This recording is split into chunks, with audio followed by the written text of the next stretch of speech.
It is 101 and we have a lot to cover today. So I'm going to just get us started. And then as always, we'll share this recording, this conversation as recorded, plus the slide deck on the LGK website. So welcome back, or welcome here. We're together again to hear from Vermont's health professionals on topics of interest to early childhood education. The nurses and doctors are going to address your questions and share some current health information. And to assist in the answering of questions that maybe weren't submitted ahead of time, please use the Q&A feature to pose your questions live. We just want to acknowledge that we recognize that your questions reflect your experiences, and we think it's really helpful to have clear guidance from health professionals so that you can be empowered to lead with confidence. And we're so grateful for this partnership, this continued partnership. And I'm going to turn it over to the health professionals now and let them introduce themselves and get us started. Hello, everybody.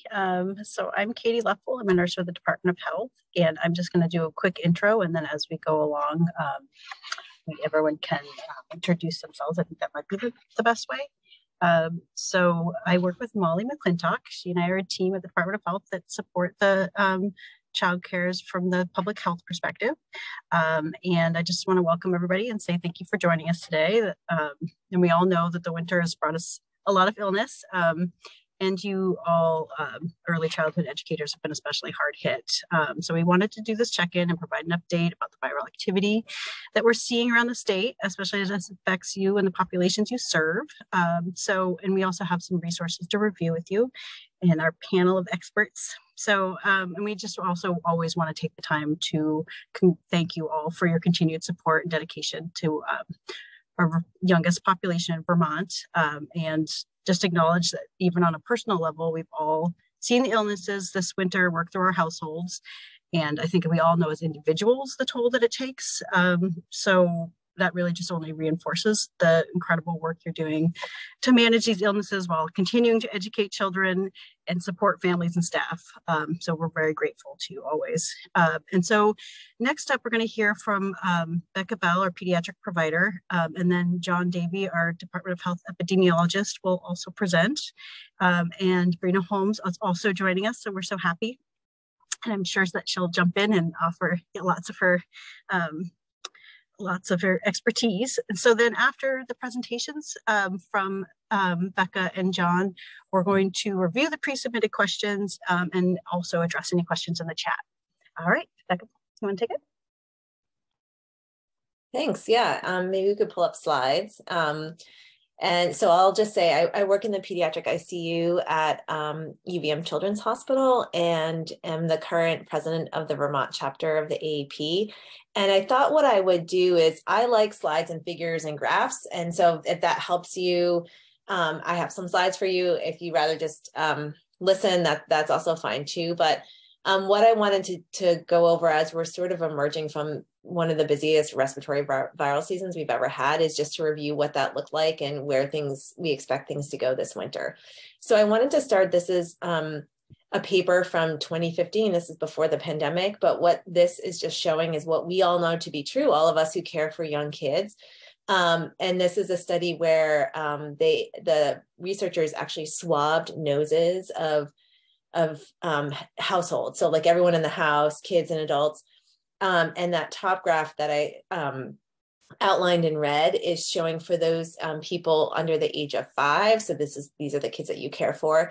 About half of the weeks of the year, there was a virus detected in their nose. And so sometimes, and they would record symptoms with that too. So sometimes the kids were also symptomatic. So maybe about half of those times they actually had symptoms from it. Sometimes they didn't, and it was still like a leftover from like a prior infection. And then you can see as you get older, just that becomes less prevalent. And then the bottom graph is actually showing the number of weeks that somebody, like one or more people in a household, has a virus detected in their nose. And, this is a household, it's not looking at like a childcare, but I kind of thought it was helpful for you all, because if you're in a household with 6 children in it, for instance, if you look at that bottom graph, there is like hardly any weeks of the year where somebody in the household doesn't have something detected in their nose. It doesn't mean that people are sick the whole time, but It just goes to show that kids get viral illnesses very, very frequently, especially when they're young. And we are all, those of us who are around this age group, are around a lot of viral illness. Next slide. And the other thing I just wanted to show was to talk a little bit about this RSV season that we are really coming out of right now. It's definitely getting a lot better. But I had a lot of questions from families and other folks saying, was this just so unexpected, this really busy RSV season? And I just put a few papers in here just to show that we and scientists and researchers really expected that we were going to have like a really busy RSV season, because we kind of missed 1.5 or even 2 RSV seasons. And so, for instance, this paper, which was published back in 2021, just saying like, look, we don't know when it's going to happen, when RSV is really going to reemerge, but we expect that when it does, it's going to be more intense and it's going to affect patients in a broader age range. So maybe kids who are maybe toddlers or early school age, which is what happened. Next slide. And then this is another model, which I like graphs. So if this helps you, then that's great. This is another model that came out this past summer, again, before this big RSV surge. Just again, trying to predict, like, what do we think is going to happen? So typically what happens, if you look at the graph, you've got, if you think about this as RSV, we have usually a pretty predictable RSV season. It's usually busiest January through March in Vermont. And then it kind of goes away. It's away by the summer. We don't see it early fall, and then we start to see it again. So it's like usually very, very predictable. And what happens is it usually affects the youngest kids. So really like infants or, kids under 2 really. But then some older kids who maybe missed it the last season. And so that's sort of the typical pattern. But then in 2020, we had our RSV season cut short, and then we didn't have a season at all in 2021, and just a small season in last fall. So as that's happening, we have more kids being born who just have never been exposed to RSV. And so once RSV really comes through the community, you're going to have, a lot of RSV. And in some cases, it's going to be also like the 2, 3, 4-year-olds who didn't get it in previous seasons. Next slide. Now, everybody gets RSV by the time, like 90% of people generally get it by the time they're 2 years of age. 100% of people have had it by the time they're 3 years of age. So it's something that people get, and they can get it over and over, but it's usually that first infection or the first 2 infections that are a little bit more severe. So when we talk about RSV, what we care, I work in the ICU, so we think a lot about hospitalizations. So this is showing what RSV hospitalizations look like in, this is New York data. It's like the state with the closest data set from us. And the purple and the red bump is showing like typical RSV seasons before the pandemic. So you can see usually this is New York, they're a little bit earlier than us. So December, January, February, where we have a lot of RSV, and then it goes away. And then you can see like the pandemic years, it was just really non-existent. And then this big green, huge mountain in October, November, December is this year. So this is exactly what I looked at our PICU numbers. What we saw was about a 20 to 30% increase in pediatric hospitalizations above even our busiest winter month.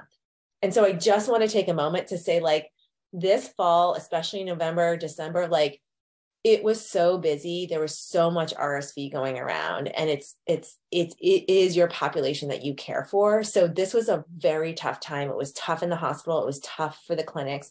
I know it was tough on you.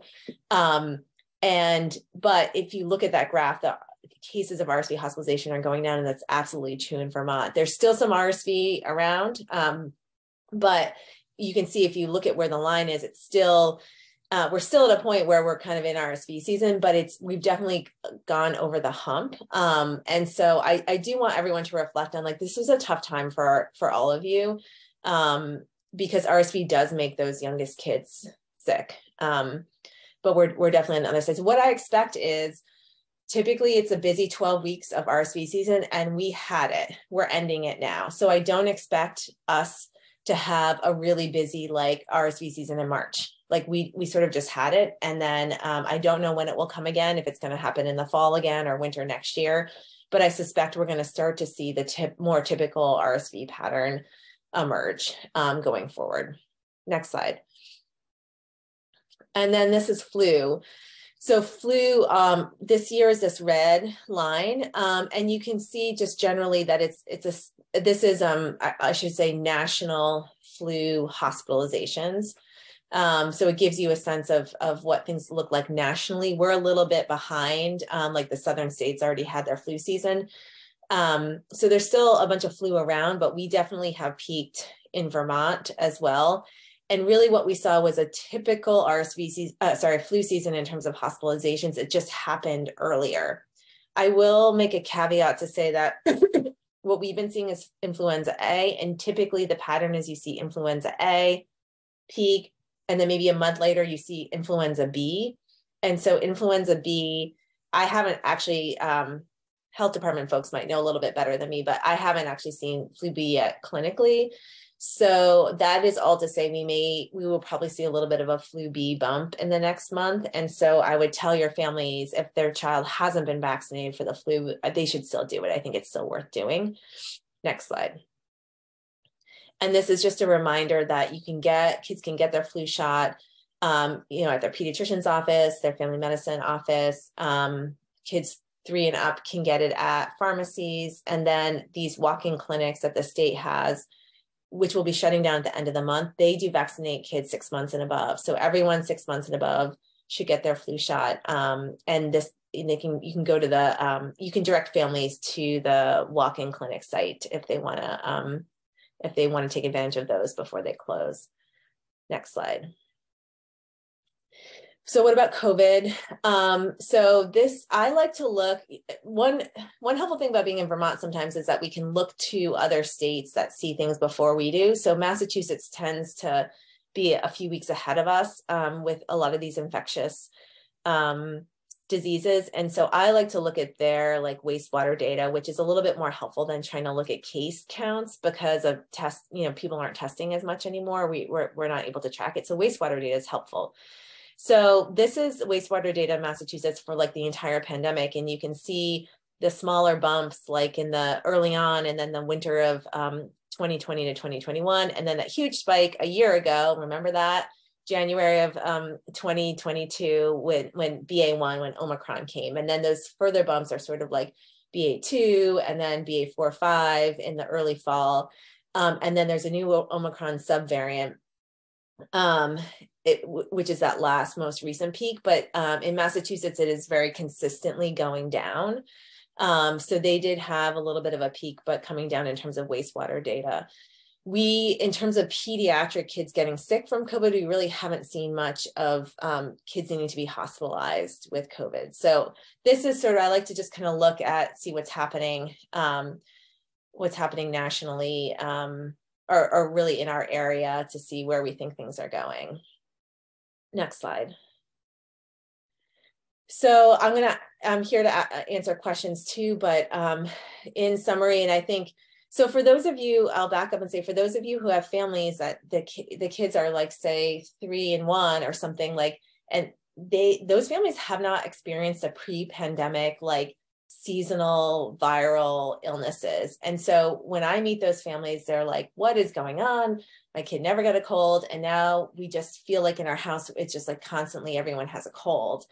And I think one thing to start with is like, yes, that's actually what we see. That's what we saw before the pandemic. You can talk about that study where they swab people's noses and like somebody's got something for a lot of the year.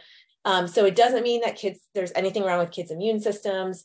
Typically, kids under the age of 5 will have something like 8 to 11 different separate infectious events throughout the year, oftentimes clustered in the winter. And it can take, kids typically after a viral infection can cough for a couple of weeks. So it's pretty normal to feel like your kids have been kind of off and on sick for the winter. So we just try to like level set for the families to say, this is like what we're used to seeing before the pandemic. what we saw in the fall with RSV was expected. It was really hard for everyone. I don't want to diminish that, but it was not a shock that we saw a lot of RSV cases. We still have RSV around, but it's definitely coming down. Flu A is definitely coming down, but it's still worth getting a flu shot because flu B should be coming soon. And I'm going to turn it over to, I think, John, and I'll be here to answer any questions.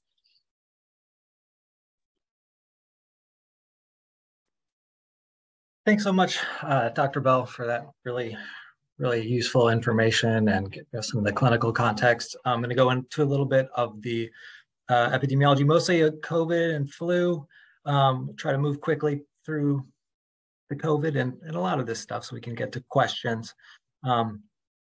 But just want to thank all you for your time and all the work you do. Go to the next slide, please. And we're going to go through this particular slide really quick. This is the COVID cases per 100,000 by age group. And we can go on to the next slide, which is just going to show us the youngest age groups. I know the youngest age group here is particular interest.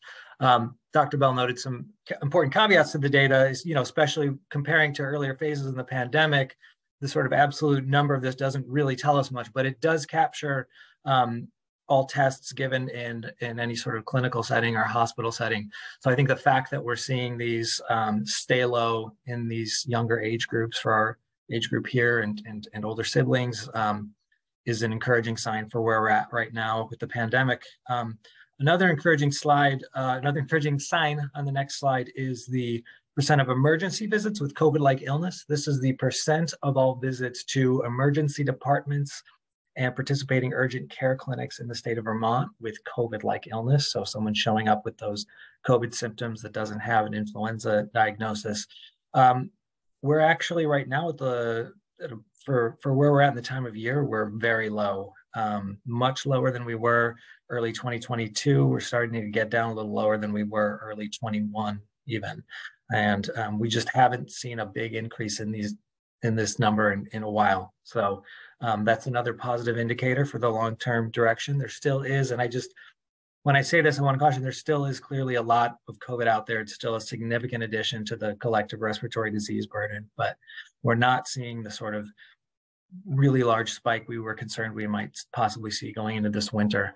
We'll go on to the next slide too. Again, this is mostly catching older kids on this, but schools are obligated to report cases that they become aware of. We know there's gaps in reporting between the parents and the school at the health department, but just want to show that we have seen a decline over the year, although, January we'll expect to see a little higher than December. And again, we're not getting, we know we're not getting anything like complete reporting, but we're not seeing any indicator of a large increase in COVID burden at this point of the school year. We can just quickly look at the next slide on COVID vaccination data. This is actually not really the indicator that we're most interested in, which is the completed primary series rather than the updated boosted, but I wanted to show this because it does have that under 5 data, and it shows really how low we are with COVID vaccination uptake in the under 5s. Just want to, stress this is a possible area where we could still see a lot of improvement. The currently prevalent strains of COVID-19, which are going on right now, are Omicron strains, and everything. All the data are showing that the current bivalent booster is really effective. So if you encourage families and caregivers to get their bivalent booster, I think it's particularly important when we talk about this population to see what we can do to encourage it in school staff, early education staff, and among caregivers, because we know it's very effective, particularly in the older populations that are more at risk for COVID-19, but it's also important in the younger population as well. I'm just going to go on to the seasonal influenza updates. Dr. Bell covered a lot of really great information, so we won't go too deep into that. But I just want to share a couple things about influenza and influenza-like illness surveillance. Unlike COVID, Most individual cases of flu are not reportable to the Vermont Department of Health. So we use a variety of data sets to monitor trends in flu and flu-like illness. We look, like I showed you, the COVID data from emergency departments. We have a similar indicator for influenza. And we also do some testing of the strains that are going around. As Dr. Bell said, we haven't really seen those flu B strains yet. We've really only seen flu A in Vermont. Another indicator is on the next slide, which flu, while individual cases of flu are not reportable, flu outbreaks are reportable. So if you go to the health department website, you can find maps that show cumulative weekly influenza-like illness outbreak reporting in Vermont by data report, beginning with this flu surveillance season, which started around October 2nd. So outbreaks have been reported in all 14 counties at this point in the season. The largest number from Windham County, followed by Washington and Windsor. We've had 64 reported outbreaks so far. Week 2, that's the MMWR, it's a CDC calendar for this year, 2023. We're in week 2.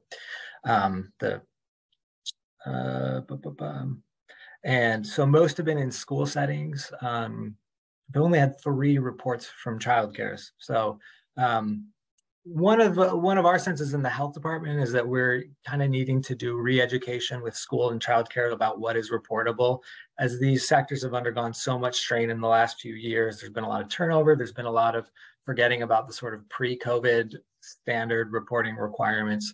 So we do want to stress that outbreaks of flu-like illness are reportable to the health department, and we do track these by sector and region.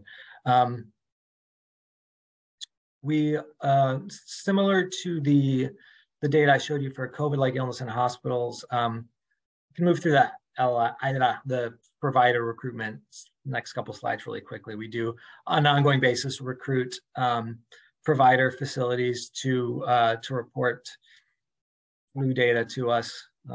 If folks are interested, they can reach out to the health department after that. But we can move on to the syndromic surveillance slide. Folks here are probably aware, unlike with COVID, this age group of flu prevention and treatment of flu is particularly important in the youngest population. Of those visits that we have data for, the majority were ages 0 to 4, followed by ages 5 to 17. So we're seeing, just because we're seeing a decrease in flu activity doesn't mean this still isn't a real high priority for this age group right now, because we do see continued emergency visits with influenza-like illness. The next slide, the National Respiratory and Enteric Violence Surveillance System collects data on the number of PCR flu tests performed by participating Vermont labs and shows how many were positive. The most current week, 6.2% of PCR tests were positive for flu, which was a nice decrease. Again, as Dr. Bell noted, and as the surveillance report will show, all the positive tests that were sequenced were influenza-like A.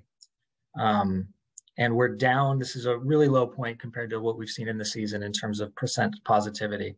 So while that doesn't tell us anything absolute and clear and direct about what's going on in flu levels in the population, it does suggest that we are seeing a bit of a decrease. The next slide 2 is cumulative hospitalization rate during the COVID season. We saw this took off really early for this particular season. I think some of the reasons Dr. Bell alluded to before play a part as well. Just the fundamentally different disease situation we have coming out of the last couple of years of COVID. And as of the first week of 2023, though, we did see seasonal influenza activity declining in most areas. And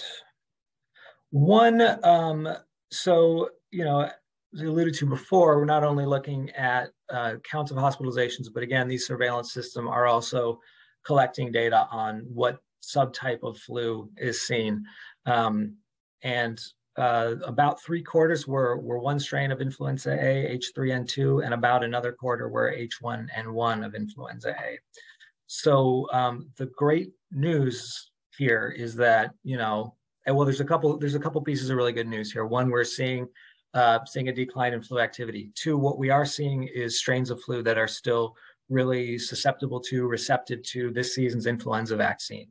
So just because, I know there's a temptation to say, yeah, we're late in the season, things are looking better, we can let up on this vaccination. There's still a good number of flu out there. There's still, a high volume of flu out there. And we do have, with this season's flu vaccine, a really, really, really good fit to the flu that we're seeing. As folks probably know, it's a bit of a projection to see what are we going to get into. It's not always clear that it's going to work this effectively. But we've got still a really effective tool. So even if we've, collectively seen the worst of the flu season in your school and in your patient population, in your community, there's still going to be flu going around, and there's still the opportunity to intervene with this vaccination and keep folks out of the hospital. Going to move on just to some national data on this season's flu season.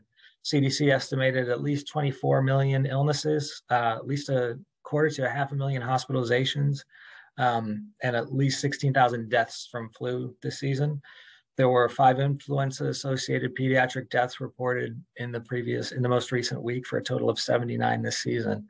So again, we still really want to stress these vaccines for this population right now, despite telling you there's a lot of good news out here on the horizon for where we are at this point in the respiratory disease season.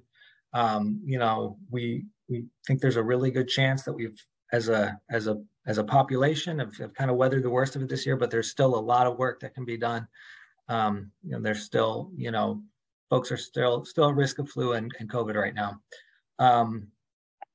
And if we can go on to the next slide, we were lagging a little behind with the vaccination coverage this season, not terribly, sort of comparable rates of vaccination for the 6 and under, and the 6 to 17 months. So I think where we really saw the lag is in some of the older age groups,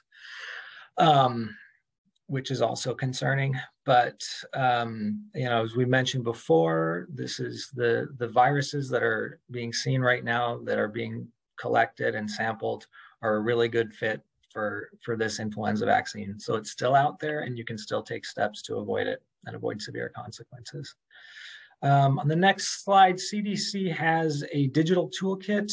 There's a recent CDC EPIC webinar that present in a quick second, but we also have a COVID-19 flu toolkit that linked to in the resources of this presentation. Apologize, I'm not clear if we're going to distribute those, but feel free to reach out to myself or Hillary from the health department if you're looking for more resources. We have the Department of Health and CDC has a lot of resources to help folks bring to the public for flu and COVID still this season, such as on the next slide for healthcare providers. There's CDC's developed resources for how to talk to patients and parents about flu vaccines, preparing your practice to follow best practices against flu, even things like appointment reminders, guides for pharmacists, social media content. If that applies to you or someone you know, check that out. It's a resource free for you to use. On the next slide, in late November, there was a CDC webinar, and again, a lot of the information on there is going to be a few weeks in terms of, there's information of where we were at in the flu season and respiratory season then, but there were a lot of resources shared in this, including, emergency warning signs for children, guidance on testing, guidance on communication, language to encourage vaccination and prevention. Yesterday, CDC released made public a couple sort of dashboards that may be of interest to some folks on here. Go to the next slide, the Respiratory Virus Hospitalization Surveillance Network. It's an interactive dashboard that combines 3 health surveillance networks on COVID, flu, and RSV. hospitalizations associated with those diseases among children and adults. So if you're interested in seeing what's going on at the national level, it can be useful to look for it. This does not include Vermont in this, and I don't believe it includes, I think it's only 13 states. There's some larger states that would California and Ohio both on there. So no, not California, but Ohio, a couple of other larger states are on there. So it's about 10% of the US population is represented by this. So may or may not be useful to the Vermont audience, but it is interesting. What a thing that I like about this, and that I think is exciting that we're starting to see these data tools getting out there, is it's kind of helping us see where these different respiratory viruses sit alongside one another. There's been a lot more public interest in these diseases now after the last few years of pandemic, and being able to look and see, what is going on with COVID relative to what is going on with flu, relative to what is going on with RSV. I think it can really help us communicate to the people we work with and serve about what their risks are. And, just because a lot of folks have decided that COVID's a little bit in the rear view for them, that doesn't mean we should let up to COVID. And it also doesn't mean that we can let up to these other respiratory diseases. Happily, the same tools, hand washing, good self-care, staying home when sick, wearing a mask when you're showing symptoms or think you've been exposed to sickness, work for all these. So I think looking at these together is going to be a useful public information tool. And then on the next slide, they've also got a dashboard that provides a view of emergency department visit data on those three disease areas I mentioned: COVID, influenza, and RSV. Also shows the combined indicator again. So it's just sort of, I think, really helpful from an informational perspective as we try to kind of encourage our partners, like folks here, to think again about these other respiratory illnesses that have really spiked up again this year and are going to again be a part of our lives going on to the next respiratory illness seasons alongside COVID. For your own understanding and communication to the people you work with, you may find some of these resources useful. So that's about it.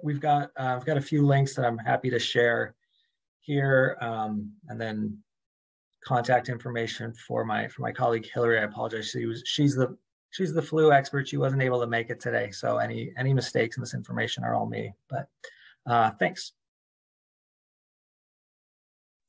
All right, thanks so much, John and Becca, for all those updates.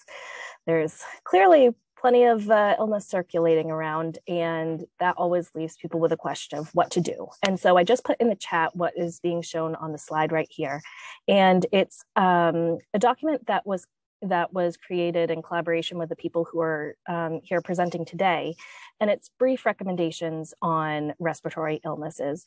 So this is looking at RSV, flu, and COVID, and just very basic recommendations, thinking, are you supposed to test? If you're positive, how long do you have to stay out of care? And what criteria do you need to meet to return to care? So it's very brief, it's very simple. It's just meant for guidelines, especially because it can be really tricky when you have these three illnesses which present so similarly. And so distinguishing how you are supposed to treat them can be tricky. So we just wanted to put this, put this out there for people to be able to, reference. It is on the COVID guidance page for childcares. And yeah, so that's that. We'll talk about that more in a little bit, because I think there are a few questions, referencing this, but I just wanted to put this out that it's available for all of you to reference. And we want you to know that it's here. And then we will reference it in the questions a few times, but we just wanted to, recognize it, but also make sure we're focusing on the questions that you had today. So I don't know, Katie, do you want to start off the questions? Sure. Yeah, so I think we're done with the slides, so we had some pre-submitted questions, and it looks like there's some questions in the chat. So some of the questions that we're answering in the pre-submitted, we'll probably answer some of the questions in the chat, but obviously if we don't hit what you wanted to hear from those questions, we will address it afterwards. So the first question was, will childcare have access to free tests again? short answer is we are unsure at this time. So this is something that we have brought up in to our leadership of the Department of Health, and they are actively discussing the issue, but we don't have any definitive answers, which is unfortunate, but there you go. The next question is Vermont experiencing any pediatric med shortages? I'm gonna throw that one over to Becca and Brina to see if they can shed any light on that one. Yeah, so you probably have heard in the news or experienced yourself or had families experience some challenges getting things like maybe prescriptions of amoxicillin or sometimes children's Tylenol or ibuprofen. That seems to have gotten a bit better. And one of the issues is that it just can be frustrating for families because sometimes some places have it and then in the same town another place won't have it, and so sometimes it requires looking a little bit. If it's for what we can say is there is actually a Healthy Children link that I will look for and put in there after I stop talking that can help, but just reminding families that they can use generic, right? So like Tylenol is acetaminophen. So oftentimes there's no brand Tylenol, but there's acetaminophen, for instance, or Motrin is ibuprofen. So I think that's all gotten a bit better. You can imagine that huge spike of RSV, those kids had fevers and sometimes, and so parents, that was like the real stress on the system. The supply wasn't meeting the demand. Yeah. Thank you. And so the next question is, as a home childcare provider, is there a resource that we can share with families about building children's immunity in the first years of childcare? Explaining to families that their child will get sick in the early years of childcare helps build their immunity for school. So we do have an article here from a reliable source if you'd like something to be able to hand out to families. But I would again invite our providers to jump in if they have any thoughts on this. Yeah, I would say that what we see as a pattern, and actually the article mentions this too, which is helpful to review, is that certainly if you compare kids who go to childcare and kids who don't go to childcare, the kids who are in childcare are going to get more infections those years while they're there. But if you count the number of infections they get, once you get to like the 4 or 5 years of age, those kids that haven't yet gotten those are going to get them. And so you do end up sort of at some point getting exposed to all these viruses and getting these illnesses, once you start school or if you start preschool or pre-K later on. And I think the problem with these viruses is that they don't give you lifelong immunity, right? So you can get RSV every single year. You can get rhinovirus every single year. So it's not like you get it once and you have perfect immunity to it, but those first few infections do tend to be more severe. And so that is something we tend as pediatricians, and I'll hand it over to Brina after, say to the families, it's tough, it's rough, you're having illness after illness, but at some point it is going to get better. This too shall pass, but children have to kind of go through that at some point. Yeah, that sounds right. Hi, everyone. I think you all have such skill in talking to parents about so many complex things going on with the day that, this one we're happy to just keep sort of role playing with you, or these references that Katie and Molly are finding are great, because it's hard to generalize the way to talk to families about this, because each family responds so differently to information. And so I just really wanted to acknowledge the nuance here of sort of immune system, what we mean by that, what the exposure is, what the family system is, what the impact of virus is on the way families function. And this is where I would really lean on your expertise in social emotional health, what's really going on here with families. And, some of I've been really engaged with touch points in the last several years, and really touch points would say, let's let's sort of come alongside families and try to make meaning of the stress. Like, is it more, do they need more health information, or is there something structurally occurring that they need your support about, that the illness is just the proxy for the stress? Do you know what I'm? So this is where I really love your field, because I think you know how nuanced this is. That was my question. And they just don't want to stay home with their kids sometimes. They have to go to work. And so I'm trying, and they don't want to get vaccinated, and they don't want to stay home with the kids. And then they're getting angry that their kids are sick all the time. And my kids are sick at daycare all the time, or they got it from daycare. And yes, they do. But this happens. It happens every year. Every year for 15 years, this has happened. And so Meg, I'd love to talk to you about Touchpoints, because what Touchpoints says is come alongside and try to help the family make meaning of their experience of parenting, instead of coming at, the way a pediatrician would come right at them and say, this is totally normal, you have to stay home, right, or maybe you as well. And just creating some space for, which you do every day. They just need to play this out verbally. My life is really unmanageable. Having a sick kid was the final straw, and someone just has to hear it.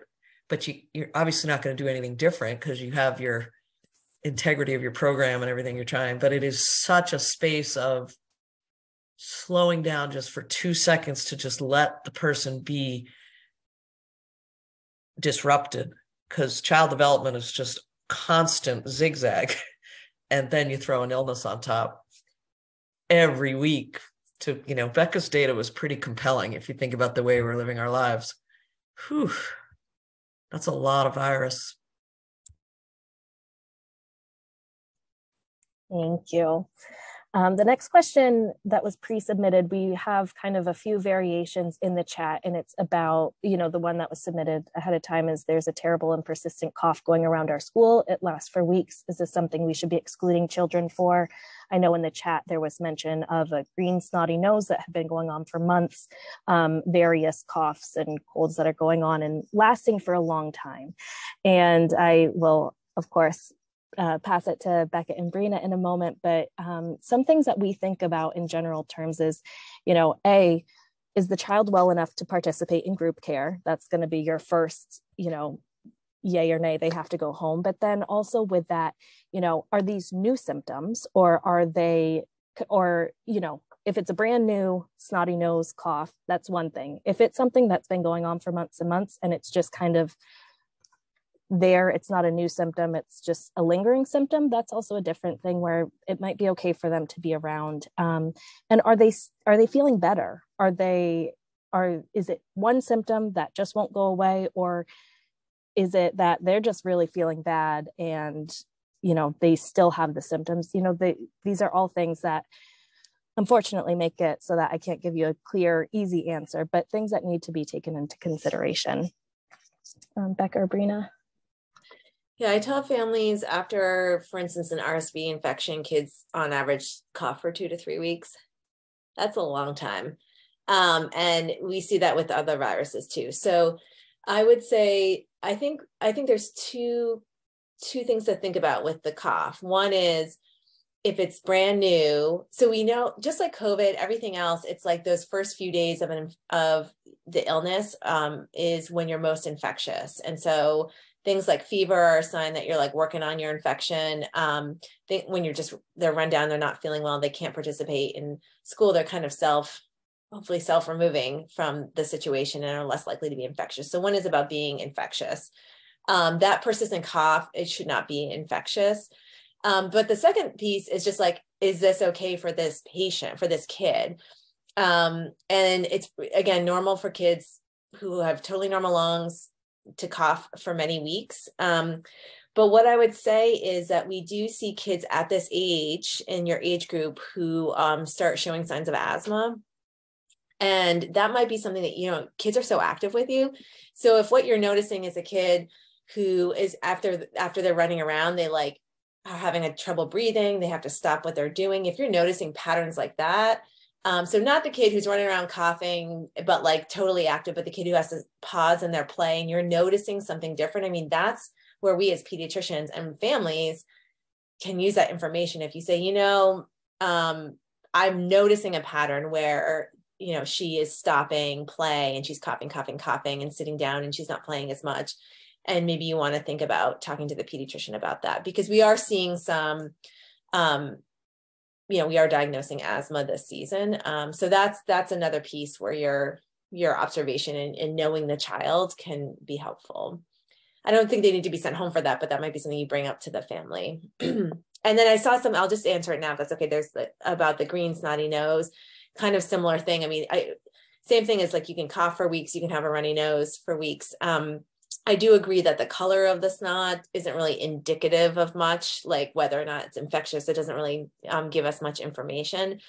So again, if it's not a new thing, it's likely not to be infectious. For some kids, it's not really allergy season right now, but there's some times of the year where they really have persistent allergies, and that might be something that they want to talk to their child's doctor about. But remember, virus in the nose. So what we're seeing right now is mostly respiratory viral stuff, and their nose runs and they cough for 3 weeks, and then they get another virus, 2 weeks later, and kind of starts the whole thing again. Yeah, I would just add that this is an impossible situation. What you're experiencing, as we've talked with you about so much during COVID, the idea of somebody coughing anywhere near anybody, anything moving out of a mouth onto a surface or to a human, became this absolute, no. And now we're back saying kids are going to cough, but they're not really infectious and you don't need to worry about it. So that's a massive brain migration of thought, and it just needs to slow down a little bit to just reinforce what Becca was saying. Couple of different kinds of kids, right? There's the kid that's going to have the normal coughing post-viral, so there really is no infection actively spewing out of that sound, and that's because all the little hairs all the way down the trachea have been flattened, and they're a little disrupted by the original virus, but the virus is heading out or gone, but you're still reacting because you don't have your protective things, little hairs all the way down the trachea. But then there's this group that get inflamed deeper, and to Becca's point, may have, I used to say, a touch of the asthma. It just is left. It doesn't even mean it's a chronic situation, but the virus itself has left swelling and inflammation in the small airways that needs a little bit of attention medically with an inhaler or such. But those kids are also not infectious because it's the post-viral inflammation that's making them cough. Then your third category, which I think you would say is the most common, the kid got well and then he got another one right on top of it. That's what you're having trouble sorting out, is that infectious? So you're going to have to rely so heavily on activity level and function. And then I just really want to reinforce, there is one time, if kids have persistent same virus, it plugs up in the nose, the sinuses get inflamed. Sometimes the bacteria find it and cause a little colony, and you do end up having a sinus infection. You need antibiotic. That's almost impossible to sort out without just going to a doctor and talking through the history. The color has nothing to do with that. That's been debunked. And I love myths. We had so much mythology around the color of that. It went from yellow to green and now it must be bacterial. That's actually not true in most kids. So color doesn't matter, but the persistence of the same symptoms past like the 10-day mark, when we expect kids to get well, you may need an antibiotic, but not if it's one time got well, you're on your second one. And that's the art of respiratory season. Okay, that was longer than you needed. That was my pediatric spiel that I used to give in the office 100 times.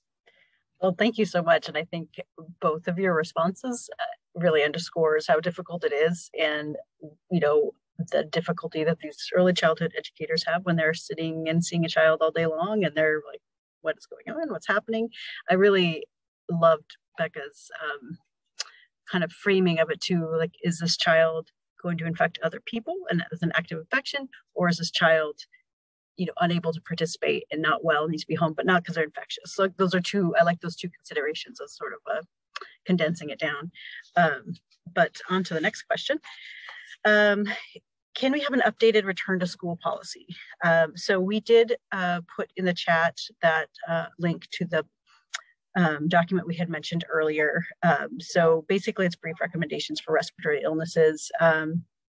We've shown it to you before, I think in previous webinars, and we put it in the chat again.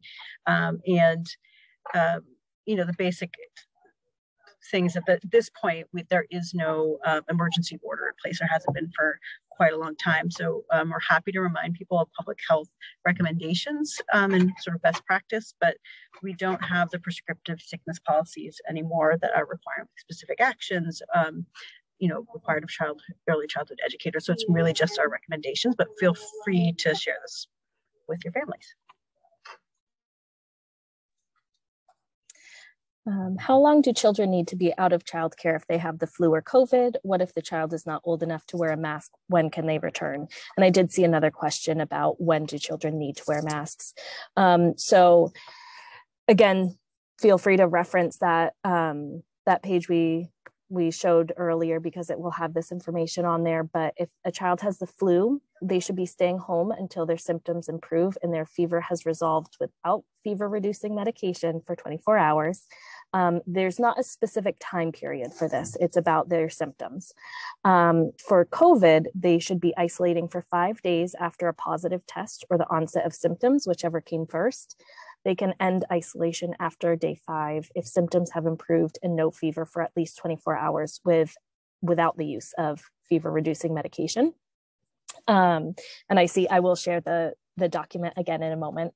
And then a child's ability or inability to wear a mask does not impact when they should be allowed to return to care. So we don't have that as one of the recommendations. And really, you know, we look at masking as a personal choice. So it's, you know, about the child's ability, but also comfort level, how they're feeling as far as their risk and, you know, what they want to do. I know it's not quite as cut and dry as it was before, which can make it tricky, but it's really about each person's individual choice. I don't know if anyone wants to add anything else.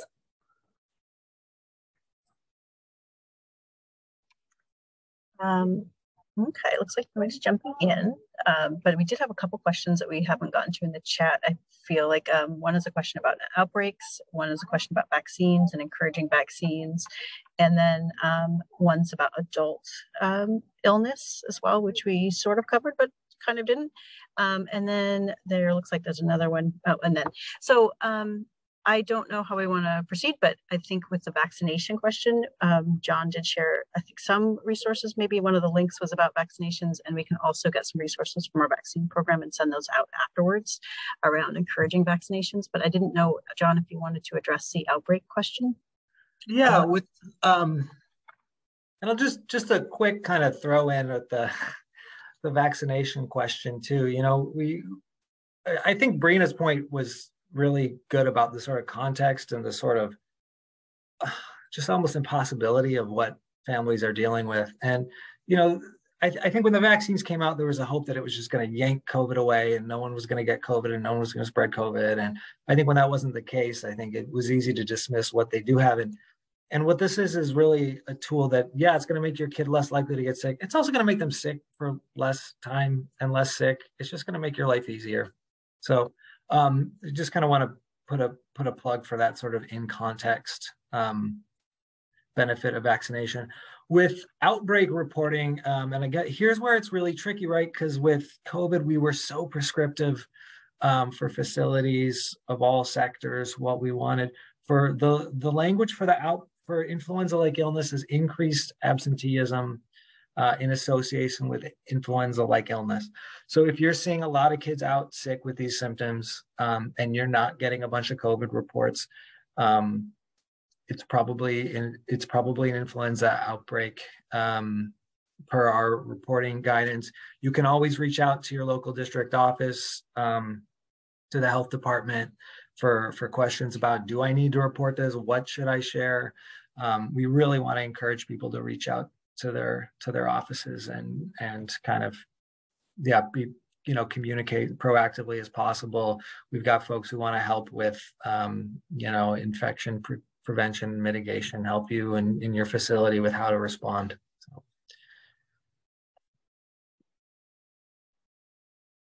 I can answer the adult question if you want. Well, before you do that, Becca, let me just do the immunization encouragement that Emily, I loved that question, Emily. So vaccine hesitancy across all vaccines is a very familiar space for public health people and also pediatricians. And I think what the best lesson I learned about how to talk to families about vaccine is to slow down, to figure out who they're getting their information from. Because we aren't fully aware of what pathway of language for encouragement we need to use until we know what the barrier is. And for every family, it's different. So John's point is a great one. Like you can just kind of support the idea that this isn't the panacea. This doesn't take the whole thing away, but it's a little bit short. But that if that's not their logic, or if that isn't how they found themselves not vaccinating their children, then that it's just going to be over here. So I love the personal logic part of being alive. Like everybody has their influences. And my mentor in pediatrics just drew the family in the center, like an eco map, and just said, why don't you just ask families, who do you talk to about your child's health? And that's when you find out about my brother is an infectious disease specialist. My next door neighbor is a naturopath. My best friend is a, nutritionist. It's just like, it's so interesting and cool to think about influence before you start thinking that you're just a cog, right? You're one of the people. I would argue you're one of the most important with your daily contact. So just ask, where are you getting your information, and what have you been thinking about this vaccine?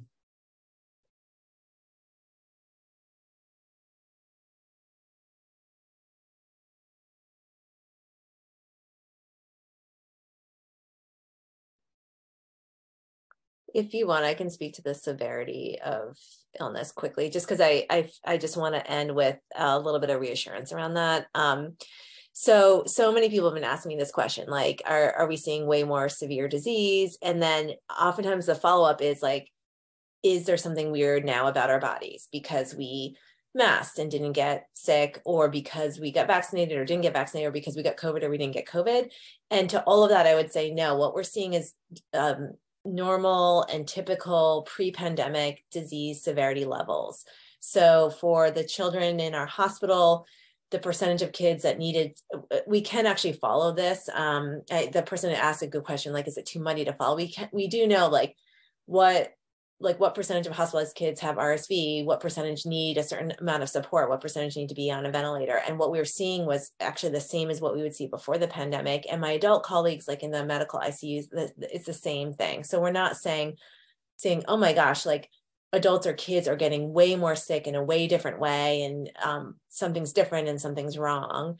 But what we are seeing is at the population level, at the individual level, we've got a lot of waning immunity. And again, this immunity isn't perfect, but like RSV season is typically like we have it around for 6 months. And so when it comes around again, some people have a little bit of immunity from maybe they had it in May. And so when it comes around in the winter, they're not getting it as much. And we had none of that or very little of it, because we just weren't seeing those viruses. And so just what that means is we're all getting and I know it is so disruptive for all of you, because you are working with those kids, and these kids are getting illness after illness, and you're getting it too. And then we're all coughing for weeks, and we're paying attention to it because it's like kind of not cool to be coughing. So I totally get it. It's really hard, but we're not seeing differences in the way these illnesses are looking clinically enough. So I think it's been a rough fall. It's a rough winter with lots of viruses. I think we'll sort of start to settle out over the next few years and get back into the typical pattern. So we're going to have to wrap there, and but this has been so helpful. So thanks again to everyone here for showing up and engaging. Let's Grow Kids is going to post this on our site along with the slides. I just want to mention that again. And a couple of things that to just close us out today. I think the reality is that humans get sick And, you know, part of that reality is that young humans are new to all that sickness. And so, you know, you're the ones taking care of them. And we really appreciate, I so appreciated Brina's point to meet families where they are, like sort of find out what is your source of information, and just recognize and give you kudos for the influence that you have in those families' lives. So there's great news, there's good news. I'm just going to recap on the good news. We're emerging from RSV, the flu season is in decline, COVID is leveling out, the flu vaccine is really working this season. So that's all great news. And to end, I would just remind you now that we've moved to seasonal conversations. We look forward to seeing you again in early spring. Thanks, everyone. Have a great afternoon. Thank you.